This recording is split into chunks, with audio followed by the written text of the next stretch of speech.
Hello my dear students, कैसे हैं आप सब। आई होप आप सब बहुत बढ़िया होंगे। मैं प्रिंस स्वागत करता हूं आप सबका एक बार फिर से आपके अपने चैनल कॉमर्स अड्डा 247 के ऊपर। जी हाँ, लेकर आ चुका हूं आपकी क्लास 11th राइट का लास्ट वन शॉट। और इस वीडियो के अंदर हम लोग डिस्कस करने वाले हैं कि important topic index number.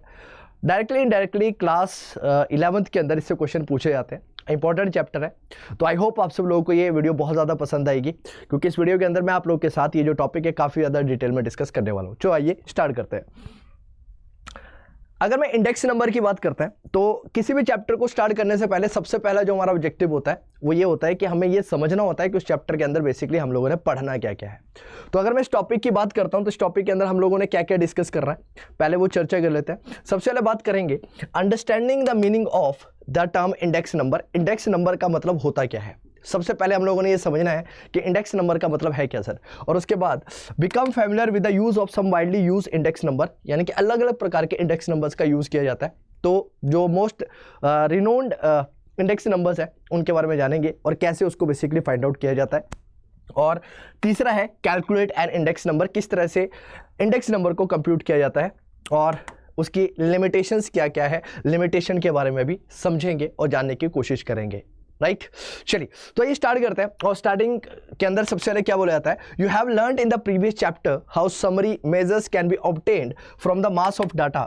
Now you will learn how to obtain summary measure of change in a group of related variables. जी हाँ, यहाँ पर यानी कि अगर इंडेक्स नंबर की बात करूँ तो हमारे पास जो रिलेटेड हमारे पास क्या होता है, रिलेटेड वेरिएबल्स होते हैं।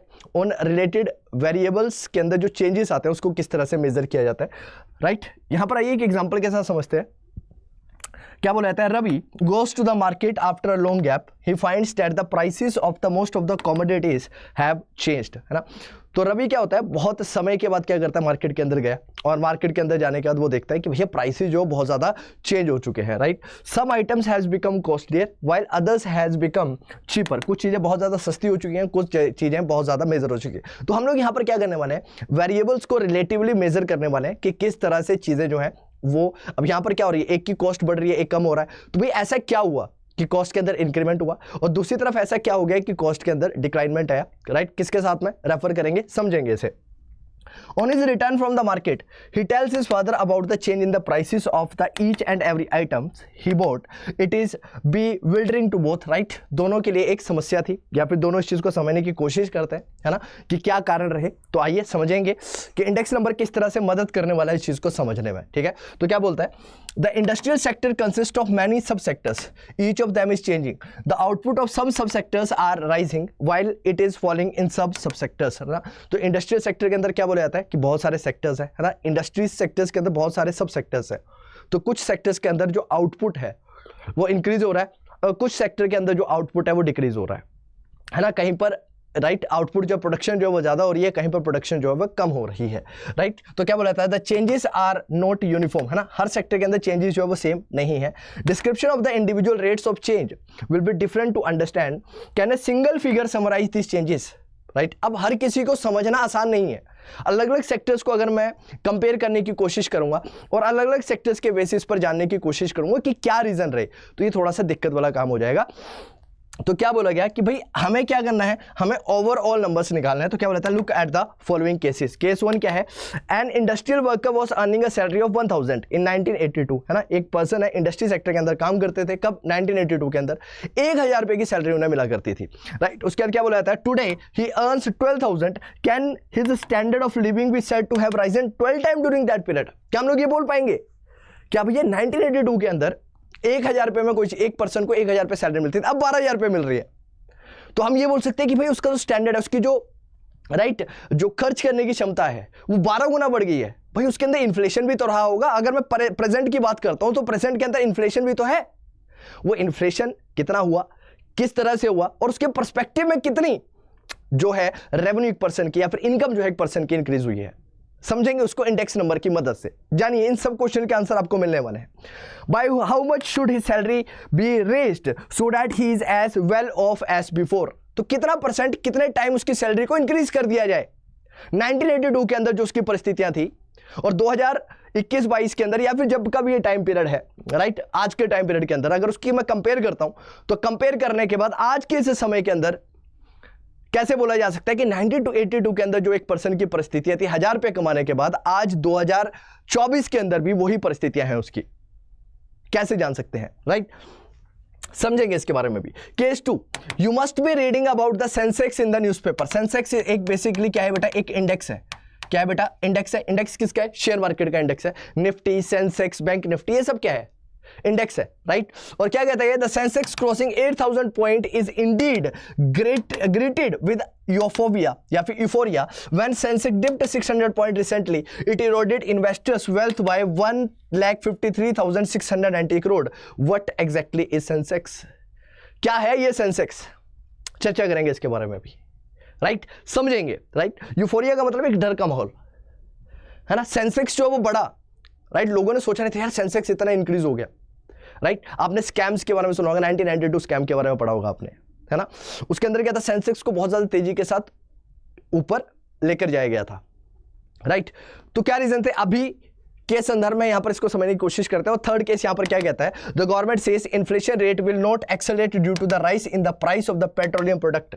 सरकार ने क्या बोला कि सर जो इन्फ्लेशन है, इन्फ्लेशन का जो दर है, इन्फ्लेशन क्या होता है? महंगाई, वो नहीं बढ़ने वाला है। किसकी वजह से? पेट्रोलियम प्रोडक्ट के प्राइसेस बढ़ने की वजह से। How does one measures inflation? Inflation को कैसे मेजर किया जाता है? इन सब का आंसर है, इन क्वेश्चन का आंसर आप लोगों को मिलने वाला है इंडेक्स नंबर के तौर पर, right. So these are a sample of questions you confront in your daily life. A study of the index number help in analysing this question. तो अगर मैं इंडेक्स नंबर की बात करता हूं तो इंडेक्स नंबर क्या करते हैं? इन क्वेश्चंस का सॉल्यूशन ढूंढने में, इन क्वेश्चंस का आंसर ढूंढने में हमें क्या करते हैं? मदद करते हैं। किस तरह से? आइए समझते हैं। तो आइए सबसे पहले स्टार्ट करते हैं इंडेक्स नंबर से कि इंडेक्स नंबर होते क्या है। What are index number? क्या है इंडेक्स नंबर? आइए समझते हैं। तो क्या बोलता है? An index number is a statistical device. कैसा है? स्टैटिस्टिकल डिवाइस है। इसीलिए तो हम लोग इकोनॉमिक्स के अंदर पढ़ते हैं। किसके अंदर पढ़ते हैं? इकोनॉमिक्स के अंदर पढ़ते हैं। For measuring changes in the magnitude of a group of related variable, right. एक वेरिएबल के मैग्नीट्यूड के अंदर कितना चेंज आया, उस चेंज को समझने में मदद करता है index number, right. It represent the general trend of the diverging ratios from which it is calculated, है ना। डाइवर्जन कितना है, पहले चीजें कितनी थी, उससे अब डाटा कितना ज्यादा डाइवर्सिफाइड हो चुका है, उस डाइवर्जन को समझने में मदद करता है कि डाइवर्जन किस तरह से निकाली जा सकती है। It is a measure of the average change in the group related to the variables ever two different situation. The comparison may be between like categories such as persons, schools, hospitals, etc. And index numbers also measures changes in the value of the variables such as prices of specified list of commodities, volume of production in the different sectors of an industry, production of the various agriculture crops and cost of living. ये सारी की सारी चीज़ों को समझने में, cost of living को समझने में मदद करता है ना। उसके बाद जो प्रोडक्शन है, प्रोडक्शन के अंदर जो डिफरेंट सेक्टर के अंदर जो चेंजेस आ रहे हैं प्रोडक्शन के अंदर, उसको भी समझने में क्या करेगा? इंडेक्स नंबर बहुत ज़्यादा डिटेल में मदद करेगा। समझेंगे, प्रैक्टिकली जानेंगे तो ज़्यादा बेहतर तरीके से समझ में आएगा, right. Conventionally index numbers are expressed in the terms of percentage. यानी कि पहले अगर मैं बात करता हूँ, यानी कि पास्ट में इंडेक्स नंबर को कैसे निकाला जाता था?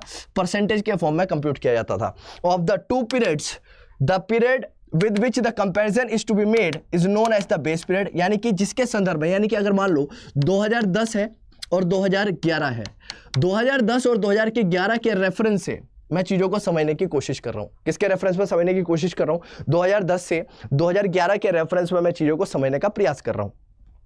तो 2010 का जो टाइम पीरियड है इसको क्या माना जाएगा? इसको बेस ईयर माना जाएगा। क्या माना जाएगा? इसको बेस ईयर माना जाएगा, राइट। और इसके रेफरेंस में मैं क्या कर रहा हूं? 2011 की चीजों को निकालने की कोशिश कर रहा हूं। यानी कि इसके कंपैरिजन में इंडेक्स नंबर में सबसे इंपॉर्टेंट चीज है कि हमें कंपैरिजन करना पड़ता है। क्या करना पड़ता है? कंपैरिजन करना पड़ता है, क्योंकि कंपैरिजन के अंदर हम बेसिकली समझने की कोशिश करते हैं, जानने का प्रयास करते हैं कि किस तरह से चीजों को कंपेयर किया जा सकता है। The value in the base period is given the index number 100। और बेस पीरियड की जो इंडेक्स नंबर रहता है वो क्या रहता है? हमेशा बेस पीरियड का इंडेक्स नंबर कितना रहेगा? हमेशा 100 रहेगा।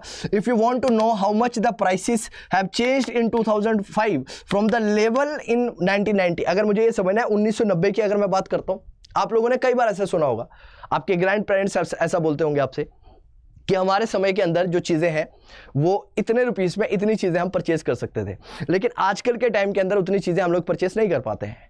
इसके पीछे का मेन कारण क्या है? इन्फ्लेशन। और वो इन्फ्लेशन कैसे मेजर होगी कि अगर उस समय की मैं बात करता हूँ और उस समय के रेफरेंस में अगर मैं आज की बात करूँ तो इन्फ्लेशन में कितना चेंजेस आया है, how much changes are there, right. कितना इन्फ्लेशन हुआ है, तो मुझे क्या चाहिए, एक बेस ईयर चाहिए। उस बेस ईयर के रेफरेंस में मुझे चीजों को क्या करना पड़ेगा, समझना पड़ेगा। और जो बेस ईयर होगा जिसके रेफरेंस में मैं चीजों को समझूंगा, राइट, जैसे कि 2010 है, 2010 क्या होगा, बेस ईयर होगा, और उस बेस ईयर के रेफरेंस में 2020 की चीजों को समझने का प्रयास करूंगा। Then 1990 become the base year. The index numbers or any period is in proportion with it. Thus an index number of 250 indicate that the value is 2.5 times that of the base period. यहां पर क्या कहता है, अगर index number 250 है, इसका मतलब क्या है कि अगर मैंने इसको बेस ईयर के साथ कंपेयर किया, तो बेस ईयर के कंपैरिजन के साथ अगर मैं देखता हूं तो चीजों की वैल्यू जो है वो 2.5 गुना ज्यादा जो है वहां से बढ़ चुकी है, राइट, 250 पॉइंट जो है वो बढ़ चुकी है, right, 2.5 time that of the base period, right. तो price index number measures and permit comparison of the price of the certain goods. तो एक हमारे पास क्या प्राइस इंडेक्स नंबर है, तो प्राइस इंडेक्स नंबर क्या करेगा, प्राइसेस को मेजर करने में मदद करेगा दो गुड्स के। अगर मेरे पास दो चीजें हैं, एक गुड्स का प्राइस 2010 के अंदर 10 रुपए था, उसको मान लेंगे हम लोग बेस ईयर, और इसके संदर्भ में अगर मैं किसी को कंपेयर कर रहा हूं करंट ईयर यानी कि 2024, तो 2010 क्या हो गया, हमारा बेस ईयर हो गया, और बेस ईयर के इंडेक्स नंबर हमेशा क्या रहेगा 100, और उसके कंपेरिजन में यहां पर मैं मेजर कर रहा हूं, तो मैं ये देखूंगा कि चीजों का प्राइसेस के अंदर कितना चेंजेस यहां पर हम लोगों को देखने के लिए मिले हैं। Quantity index number measure the change in the physical volume of the production. Quantity क्या करता है, क्वांटिटी के बारे में बताएगा कि क्वांटिटी के अंदर कितना चेंज आया है ना। क्वांटिटी इंडेक्स नंबर किसकी बात करता है, क्वांटिटी की बात करता है, राइट। कंस्ट्रक्शन और एम्प्लॉयमेंट, राइट, दो price index numbers are more widely used, a production index is also an important indicator of the level of the output in the economy. तो हर डिफरेंट टाइप के हमारे पास क्या होते हैं, अलग अलग चीजों को मेजर करने के लिए अलग अलग टाइप के हमारे पास इंडेक्स नंबर होते हैं, लेकिन क्लास 11th के अंदर हम कुछ ही इंडेक्स नंबर्स के बारे में क्या करेंगे, चर्चा करेंगे और उनके बारे में जानने का प्रयास करेंगे। तो अब इंडेक्स नंबर को बनाया कैसे जाता है, सबसे पहला क्वेश्चन ये आता है कि इंडेक्स नंबर को कंस्ट्रक्ट कैसे किया जा सकता है, how we basically construct index number. तो क्या बोला जाता है, तो in the following section the principle of constructing an index number will be illustrated through price index number. Let us look at the following example. Example 1, calculation of the simple aggregative price index, है ना, इसके बारे में चर्चा करते हैं। और क्या बोला जाता है, देखो यहाँ पर प्राइस इंडेक्स नंबर हम निकालने की कोशिश करें, टेबल 7.1 दिया हुआ, कमोडिटी क्या है, ए बी सी डी है, और बेस ईयर का जो प्राइस है वो कितना है, 2 रुपए है, 5 रुपए, 4 रुपए और 2 रुपए है। अब करंट पीरियड की अगर मैं बात करता हूं तो करंट ईयर के अंदर प्राइस कितना है, 2 से 4 हुआ, 5 से 6 हुआ, 4 से 5 हुआ और 2 से 3 हुआ। तो हमारा परसेंटेज चेंज कितना है, यहां पर देखो 2 से 4 हुआ, इसका मतलब 100% प्राइस इंक्रीज हुआ है, 5 से 6 हुआ, इसका मतलब प्राइस कितना इंक्रीज हुआ है, राइट। इनिशियली प्राइस कितना था 5, और एक में कितना चेंज आया 1, तो 1/5 का मतलब क्या हुआ, इसको अगर मैं 100 से क्या करता हूं बेटा, मल्टीप्लाई करता हूं, तो ये हमारा आ जाएगा 20%। कितना चेंज आया, 20% का चेंज आया। यहां पर अगर देखता हूं मैं कितना चेंज आया, 4 से कितना हुआ, 5 हुआ, कितने का इंक्रीज हुआ, 1 का, किसके ऊपर, 4 के ऊपर, तो कितना हुआ, 100 से मल्टीप्लाई करूंगा परसेंटेज निकालने के लिए, तो ये आ जाएगा हमारा 25%। कितना चेंज आया, 25% का चेंज आया। सेम साइज पे मैं देखता हूं प्राइस बेस ईयर के अंदर 2 रुपए था, और प्राइस चेंज होकर करंट ईयर के अंदर कितना आ चुका है, 3 रुपए आ चुका है। तो यहां पर चेंज कितना है बेटा, 1 रुपए का चेंज है as compare to the base year, और उसको परसेंटेज में कन्वर्ट करने के लिए 100 से करूंगा मल्टीप्लाई, इसका मतलब कितना चेंज आया है, 50% चेंज आया है। कितना चेंज आया है, 50% चेंज आया है। आ रही है बात समझ में, नहीं आ रही है? आई होप आप सब लोगों को बहुत अच्छी तरह से समझ में आ रहा होगा। अब ध्यान से समझना, कहते हैं as you observe in this example the percentage change are different for every commodity. हर कमोडिटी के लिए जो परसेंटेज चेंज है वो अलग अलग है। कैसे, पहली कमोडिटी के लिए जो ए टाइप की कमोडिटी थी उसके लिए जो परसेंटेज चेंज था वो 100% था, बी टाइप की कमोडिटी के लिए 20% था, सी टाइप के लिए 25% था, डी टाइप के लिए 50% था। ये चेंज था। नेक्स्ट क्या कहता है, तो यहां पर बोला जाता है if the percentage change were the same for all 4 items a single measures would have been sufficient to describe the change. अगर सबके लिए चेंज बराबर ही रहा होता, क्या ये पॉसिबल है कि चेंज जो बराबर हो पाए? नहीं पॉसिबल है। कुछ प्राइसेस बड़े भी हैं, कुछ प्राइसेस कम भी हुए हैं, लेकिन हमारे पास अगर एक नंबर होता जिस नंबर के बेसिस पर मैं सारी की सारी कंडीशंस के बारे में एक्सप्लेन कर पाता, तो मेरे लिए एक्सप्लेनेशन करना थोड़ा सा आसान हो जाता। ये बात है। तो क्या बोला जाता है, however the percentage change differs and reporting the percentage change for every item will be confusing. It happens when the members of the commodities is large, when the numbers of the commodities is large, which is common in any real market situation. A price index represent these changes by a single numerical measure. अब एक market के अंदर कितनी सारी items है, आप खुद सोचो। एक आइटम थोड़ी है, कई टाइप के आइटम्स है। कितने टाइप के आइटम्स है? अब सबके लिए अलग अलग चेंज निकालना पड़ेगा क्या? तो इससे बेटर यही है कि पूरी की पूरी मार्केट के लिए मैं एक ऐसा नंबर निकाल दूं जिसके बेसिस पर मैं पूरी एवरेज जो है वो बता दूं कि इकोनॉमी के अंदर कितना चेंज आया है, और वही मदद करेगा हमारा क्या इंडेक्स नंबर निकालने के लिए। तो आइए, there are two methods of constructing an index number. दो मेथड है, it can be computed by the aggregate method and the second one is method of averaging relatives. दो मेथड्स है हमारे पास इंडेक्स नंबर को निकालने के। क्या बोला जाता है, इंडेक्स नंबर को अगर मुझे मेजर करना है तो इंडेक्स नंबर को मेजर करने के लिए मेरे पास दो मेथड है। कौन कौन से दो मेथड है? सबसे पहला मेथड है हमारे पास एग्रीगेटिव मेथड। कौन सा मेथड है? एग्रीगेटिव। और सेकंड है मेथड ऑफ एवरेजिंग रिलेटिव्स। अगर मैं एग्रीगेट मेथड की बात करता हूं तो एग्रीगेट मेथड का सिंपल सा फॉर्मूला होता है सर। क्या है? सिंपल फॉर्मूला है। और क्या बोलता है? P01, जहां पे 0 दिखाता है बेस ईयर को और 1 दिखाता है करंट ईयर को, तो क्या आता है? Summation of P1 prices of the current period divided by current prices of the base period into 100, right. तो क्या होता है? P1 and P0 indicate the price of the commodity in the current period. P1 क्या दिखाता है? Current period को represent करेगा, और P0 बेस ईयर को रिप्रेजेंट करता है। किसको रिप्रेजेंट करता है? बेस ईयर को रिप्रेजेंट करता है। Using the data from the example 1 the simple aggregative price index is, right. कैसे निकाला जा सकता है? पिछले वाले एग्जांपल को अगर मैं समझने की कोशिश करता हूं, राइट। देखो बेस ईयर क्या है? यहां पर बेस ईयर है हमारा 2 5 4 2, और करंट ईयर क्या है? 4 6 5 3, है ना। तो हमें क्या करना है? समेशन करना है। समेशन किसका करना है? करंट का। डिवाइड करना है बेस ईयर से और उसको मल्टीप्लाई करना है 100 से, तो हमारे पास वो नंबर आ जाएगा जो एग्रीगेट प्राइस और जो एवरेज प्राइस है वो हमें बता देगा। तो यहां पर अगर आप लोग देखेंगे और उसको सॉल्व करेंगे तो कितना आया? 138.5। इसका मतलब पहले चीजें कितनी थी बेस ईयर के अंदर? बेस ईयर के अंदर हमेशा जो प्राइस है वो कितना रखा जाता है? कितनी वैल्यू ली जाती है बेस ईयर की? 100। उसके संदर्भ में जो राइस है वो कितना है? 38.5% है। उसके हिसाब से 38.5 इंक्रीज आया है।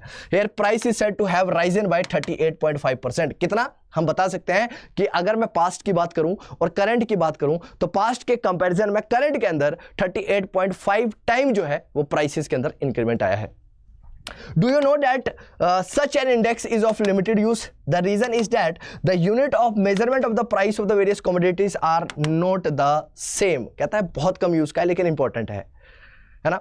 क्यों इंपॉर्टेंट है? क्योंकि सर हम एक एवरेज, हम एक प्राइस निकाल पा रहे हैं जिसके बेसिस पर, या फिर एक वैल्यू निकाल पा रहे हैं जिसके बेसिस पर हम ये बोल सकते हैं कि पिछले बेस ईयर के कंपैरिजन में करंट में कितना चेंज आया।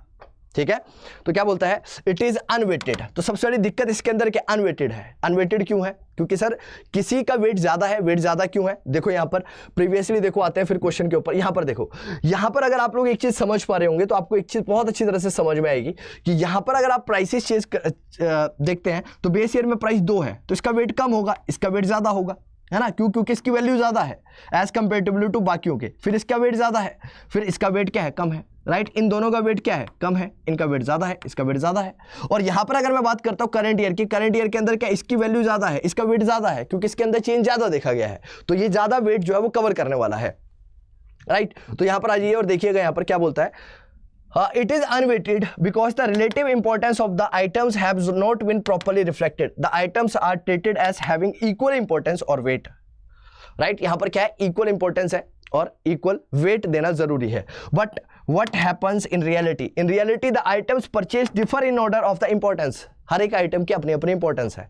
अगर मुझे गाड़ी चलानी है तो पेट्रोलियम चाहिए, तो उसके हिसाब से मुझे वेट देखना पड़ेगा, राइट। खाने की चीजों का वेट अलग होगा, अलग अलग चीजों का वेट अलग अलग तरीके से डिफाइंड होगा उसकी इंपॉर्टेंस के अकॉर्डिंग, राइट। तो क्या बोला जाता है? Food item occupies a large proportion of our expenditure.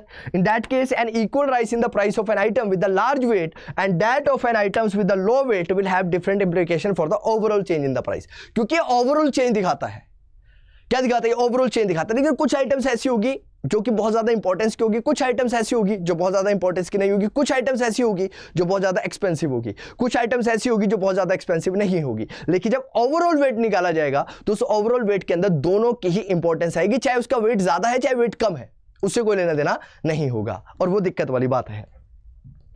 तो the formula for the weighted aggregate price indexes, अब हम वेट्स को कंसीडर करेंगे। वेट का मतलब कि जिसकी इंपॉर्टेंस ज्यादा है उसको वेट ज्यादा दो, जिसकी वेटेज कम है उसको वेट कम दो, जिसकी वेटेज ज्यादा इंपॉर्टेंस दो, जिसकी वेट कम उसको कम इंपॉर्टेंस दो। तो यहां पर क्या होता है? यहां पर हम कैसे निकालते हैं? तो प्राइस निकालना है तो price of 01 is equal to summation of P1 Q0 upon summation of P0 Q0 into 100, जहां पर P1 क्या रिप्रेजेंट करता है?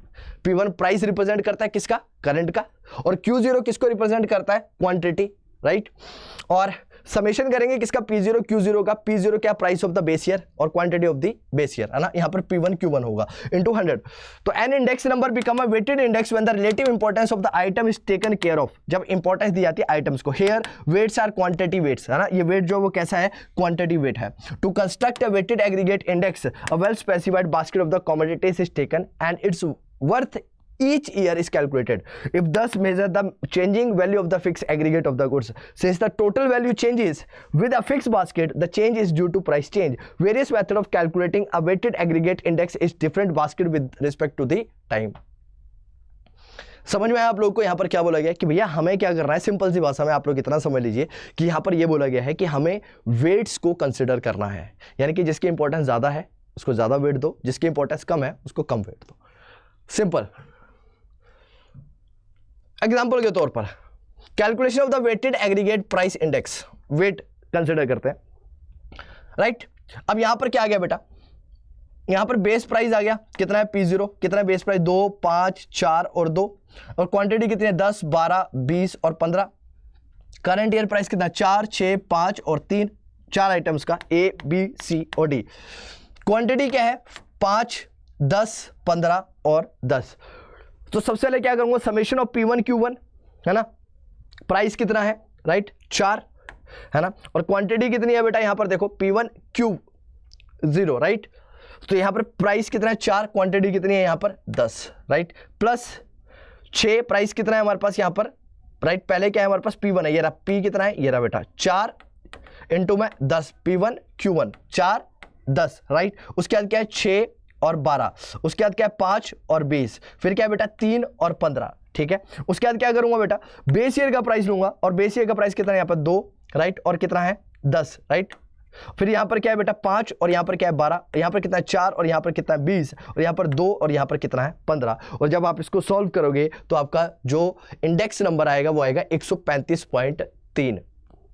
पिछले वाला देखो कितना दिखाता है कि कितना है 38% से ज्यादा हाइक हुआ है, लेकिन यहां पर क्या दिखाता है कि इट इज बेसिकली 35.3%, राइट। यहां पर कितना है 38.3% है। ऐसा क्यों है, क्योंकि यहां पर हमने वेट्स को कंसीडर करा, यहां पर हमने इंपॉर्टेंस दी किसको, वेट को, ठीक है। यहां पर किसको कंसिडरेशन दे रहे हैं, किसको इंपॉर्टेंस दे रहे हैं, वेट्स को कंसिडरेशन दे रहे हैं, वेट्स को इंपॉर्टेंस दे रहे हैं। This method uses the base period quantity as weight. A weighted aggregate price index uses base period quantities as weight is known as a Laspey's price index. इसको क्या बोला जाता है, Laspey's प्राइस इंडेक्स, जो कि किसको कंसिडर करता है, बेस ईयर की क्वांटिटी को कंसिडर करता है। जो मेथड बेस ईयर्स की क्वांटिटी को कंसिडर करेगा उसको बुलाएगा Laspeyres method, right.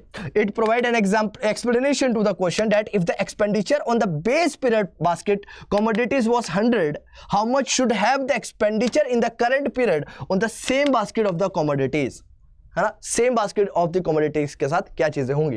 As you can see here the value of the base period quantities has risen by 35.3% due to the price rise.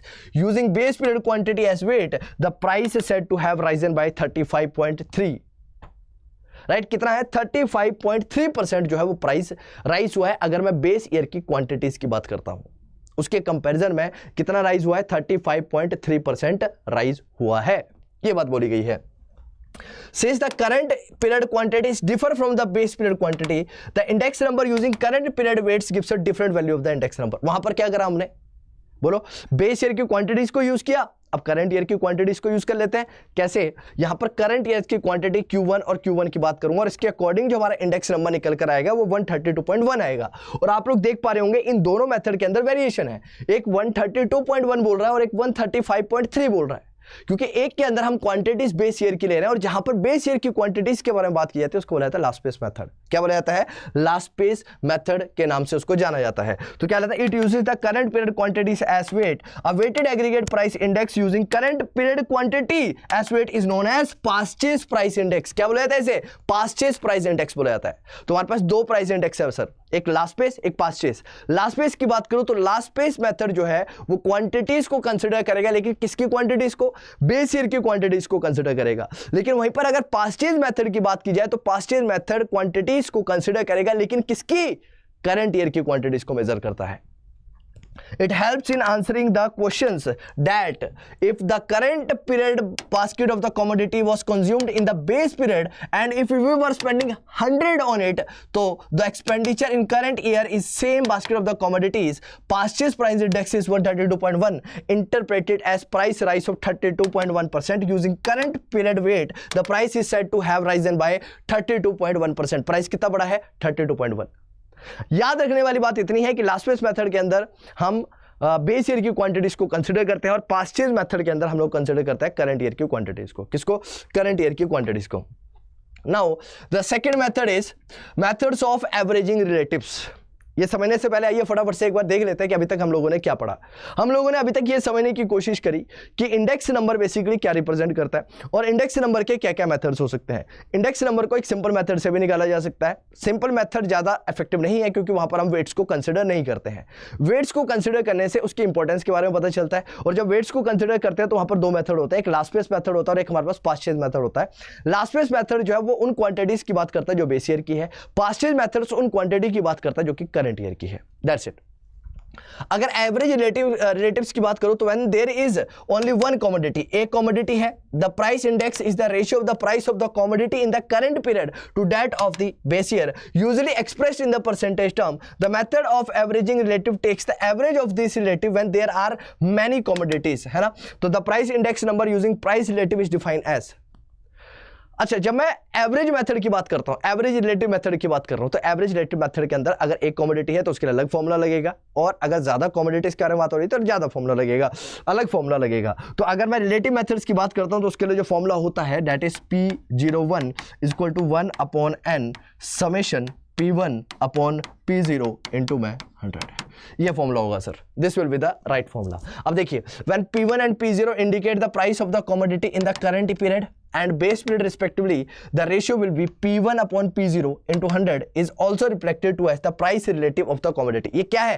Price relative है. Price relative क्यों है? क्योंकि यहां पर कंपैरिजन किसका हो रहा है? प्राइस का हो रहा है. किसका कंपैरिजन है सर? यहां पर प्राइस का कंपैरिजन है, इसलिए प्राइस रिलेटिव बोला गया, right. N stand for the number of the commodities in the current example. यहां पर क्या है? N किसको रिप्रेजेंट करता है? यहां पर नंबर्स ऑफ क्वांटिटी को रिप्रेजेंट करता है. क्वांटिटीज कितनी है? एक है तो 1 होगा, अगर 2 है तो 1/2 होगा, 3 है तो 1/3 होगा, 4 है तो 1/4 होगा, राइट. इसी तरह से इसको निकाला जाएगा.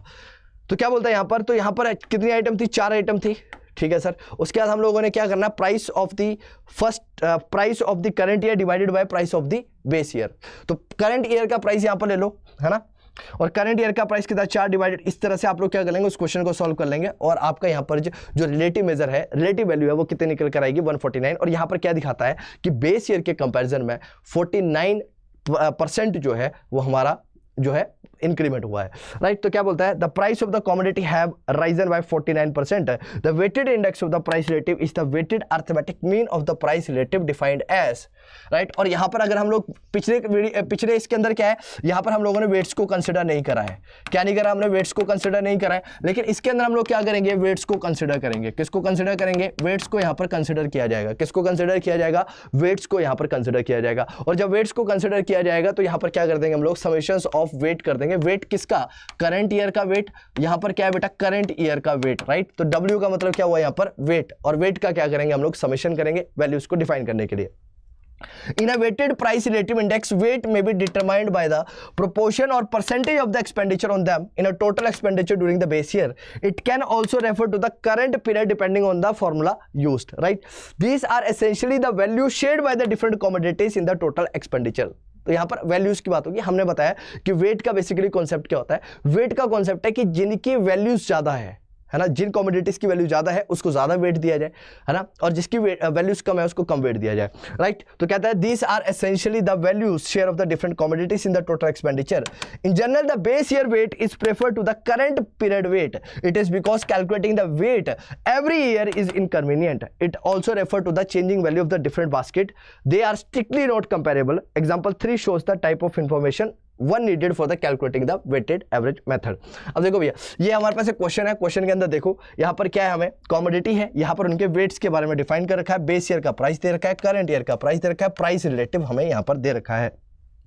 अब हमें यहाँ पर वेटेड मेथड का यूज़ करना है, राइट। और वेटेड एवरेज मेथड का यूज़ करते हुए हम लोग देखेंगे कि हमारा आंसर जो है यहाँ पर निकल कर आ जाएगा 156। कैसे? हमने यहाँ पर क्या किया, समेशन किया सिंपली किसका, वेट्स का समेशन करेंगे, है ना, और उसको क्या कर देंगे, सिंपली मल्टीप्लाई कर देंगे। वेट कितना है यहाँ पर 40 है और यहाँ पर प्राइस रिलेटिव कितना है 200 है, तो 40 को मल्टीप्लाई कर दिया पहले 200 से, उसमें ऐड कर दिया 30 और उसको मल्टीप्लाई कर दिया 120 से, फिर 20 को मल्टीप्लाई कर दिया 125 से, उसको ऐड कर दिया, इसको मल्टीप्लाई कर दिया किससे, 150 से, तो इसको वैल्यू को ऐड कर दिया और लास्ट में जो हमारा आंसर है वो कितना निकल कर आएगा, 156 निकल कर आएगा। कितना आंसर निकल कर आएगा, 156 आंसर निकल कर आएगा। तो वेटेड प्राइस इंडेक्स कितना है, 156। The price index has risen bye 56%। कितना प्राइस निकल कर आया, प्राइस इंडेक्स कितना बढ़ा है यहाँ पर, 56% बढ़ा है। The value of the unweighted price index and the weighted price index differs as they should. हमें पता है कि वेटेड और अनवेटेड में बेसिक डिफरेंस यही है कि वेटेड के अंदर हम लोग वेट देते हैं और जबकि अनवेटेड के अंदर वेट्स नहीं दिया जाता है। तो जाहिर सी बात है जब वेट के अंदर जब जिस चीज की इंपॉर्टेंस ज्यादा उसको कंसिडर किया जाएगा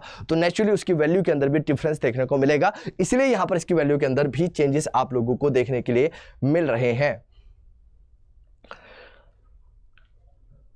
क्लियर है इतनी बात?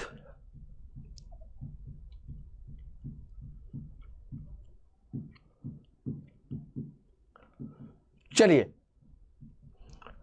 अब इसके बाद एक इंपॉर्टेंट पॉइंट है जो आप लोगों को जरूर समझना है।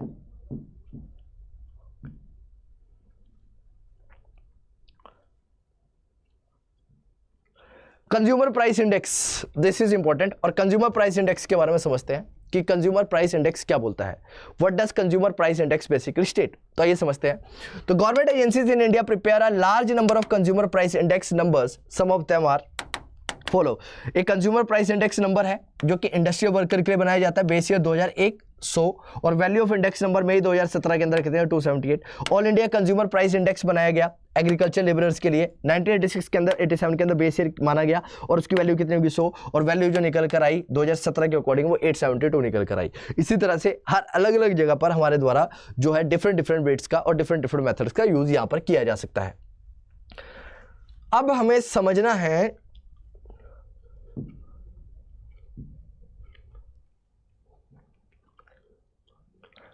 मेन होलसेल प्राइस इंडेक्स, जिसको WPI भी बोला जाता है। क्या बोला जाता है, होलसेल प्राइस इंडेक्स के नाम से भी इसको जाना जाता है। The wholesale price index number indicates the change in the general price level.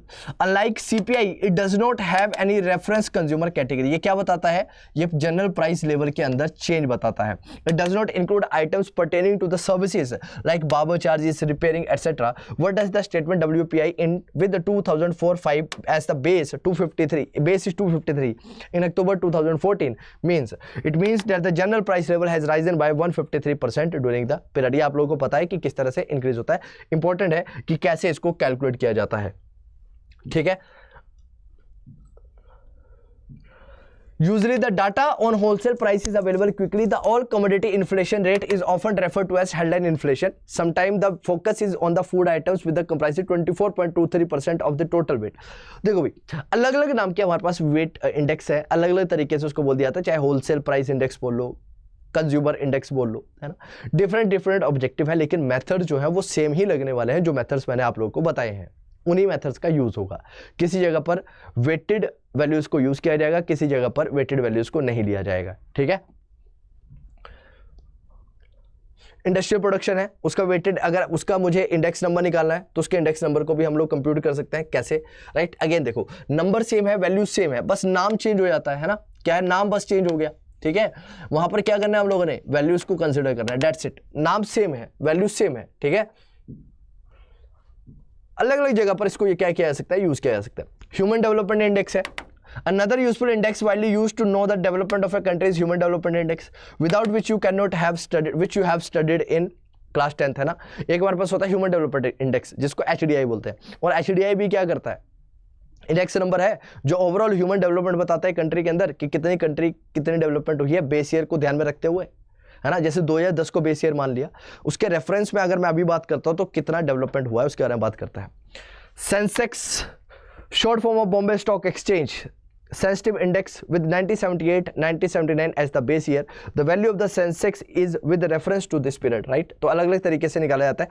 ये बेसिकली 30 स्टॉक्स इसके अंदर होती है, ठीक है। राइट। तो अलग अलग तरीके से इंडेक्स नंबर को कंप्यूट किया जा सकता है। मेथड्स मैंने आपको बता दिए, नाम अलग अलग हो सकते हैं। बस क्यों नाम अलग अलग क्यों? क्योंकि सर तरीका अलग अलग है ना, इंपॉर्टेंस अलग अलग है ना हर चीज की, और जिसकी जितनी इंपॉर्टेंस है उस इंपॉर्टेंस के नाम से उसका नाम है। जैसे कि HDI human development index human development के बारे में बात करेगा। बस ध्यान ये रखना है कि बेस ईयर क्या है और बेस ईयर के रेफरेंस में करंट ईयर क्या है, कहां पर हमने वेट्स को कंसिडर करना है, कहां पर हमने वेट्स को कंसिडर नहीं करना। That's it. अब सबसे बड़ा क्वेश्चन आता है कि क्या इश्यूज आते हैं इंडेक्स नंबर को कंस्ट्रक्ट करते टाइम पर, इंडेक्स नंबर्स को बनाते टाइम पर क्या क्या समस्या देखने को मिलती है। तो क्या बोलता है, you should keep certain important issues in mind while constructing an index number. You need to be clear about the purpose of the index. Calculation of a volume index will be inappropriate when one needs a value index. Beside this, the items are not equally important for different groups. ये मैंने आपको already बताया हुआ है कि हर एक items की importance अलग अलग है, तो उस आइटम्स की इंपॉर्टेंस को हम लोगों ने समझना है कि किसकी कितनी इंपॉर्टेंस है।